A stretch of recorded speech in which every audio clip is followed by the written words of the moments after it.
Hi there. This is Dr. John Whitcomb talking for News and Nutrition on how our dietary fats have changed for the worse. Fat is confusing because the concept of what is a fat is actually 5 or 6 different families of fats. But what is clear is the difference between omega-3 fats and saturated fats. And let me just tell, a saturated fat is typically a carbon molecule that has no double bonds in it. So it's straight, like a pencil. Now, if you have 10 pencils all put together in a bundle, they become rigid and you can't even break them with your hand. Omega fats have a double bond, and a double bond makes a 30-degree angle. So you have a bend. You can't pack a bent molecule, a package of them, tightly together.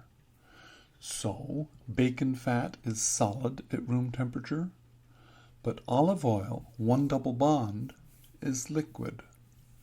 Imagine how liquid fish oil is with 5 double bonds. It's incredibly liquid.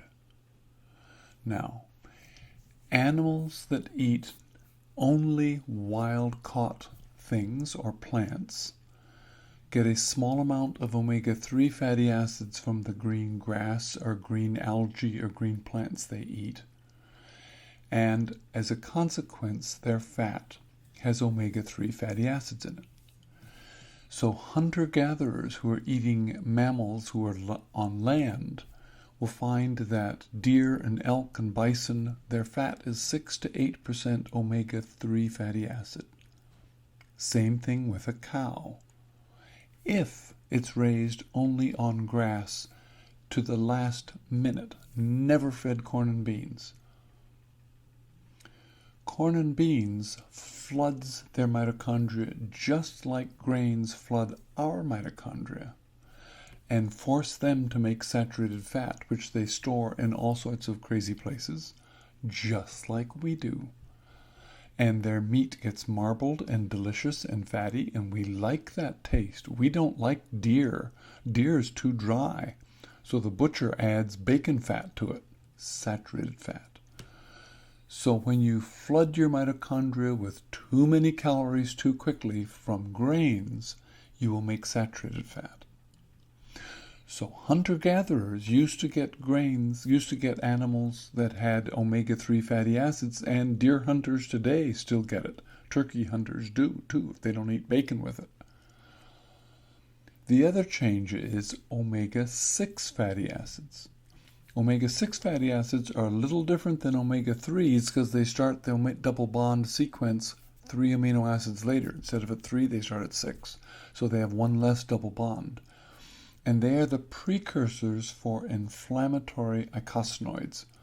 So the family of a couple hundred markers that measure inflammation or instigate inflammation all are built from omega-6s.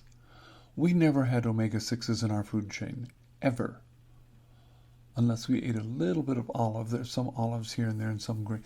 But as a general rule, until we started growing industrial crops that we could put under high pressure and then get oil out of soybean and corn and various sources, we could get omega-6s. And because we like fried food, we make lots of fried food in omega-6 fatty acids. So we get a huge amount of omega-6 fats in our diet. And because we don't get grass-raised animals, our omega-3 fats dropped. So how did our food change? We started getting saturated fats in our food chain, and we got fewer omega-3s and we got more omega-6s. In the Paleolithic era, we probably had a ratio of 1 omega-3 to maybe 1 to 2 omega-6s. But in the modern society, we have 1 omega-3 to 20 omega-6s. And in fact, in some urban populations that eat lots of fried food, 1 in 60. How's that changed? Well, one simple change, it's hard to say, is that real change? Well, if you look at mother's breast milk, for example, a rich source of omega fatty acids for a baby's brain that's growing. In America, we have 0.2% concentration omega-3 fats, whereas hunter-gatherer societies, their breast milk human breast milk has 0.32. So we've had roughly a 40%, 50% drop in the amount of omega fatty acids our children get because of the changes of the fats in our food chain. So we've had a huge change in ratio. We've had a dramatic drop in omega-3s. Our brain is made from plasmalogens. Plasmalogens have to have an omega-3 fatty acid on there. If we don't have it in our food chain, what happens? We don't know. That research is to come. What we do know is we've had these huge changes, and we see physiological results, and we see all sorts of inflammation going on. How can you reverse that? Stop eating omega-6 rich foods. That's all the vegetable oils made with corn oil, soybean oil, canola oil. Start eating more fish oil, more natural caught, ocean caught fish, grass-raised animals. It's expensive. Or take fish oil as a supplement. At least take fish oil as a supplement and raise the fact that you aren't getting it any other way.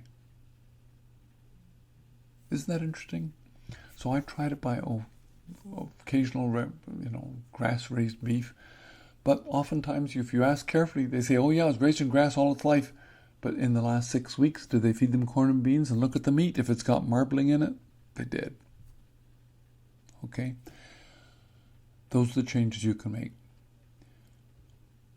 We're in a terrible bind with all of our modern diseases driven by inflammation. And I think that's driven by the fats we eat. This is Dr. John Whitcomb for Food and Nutrition.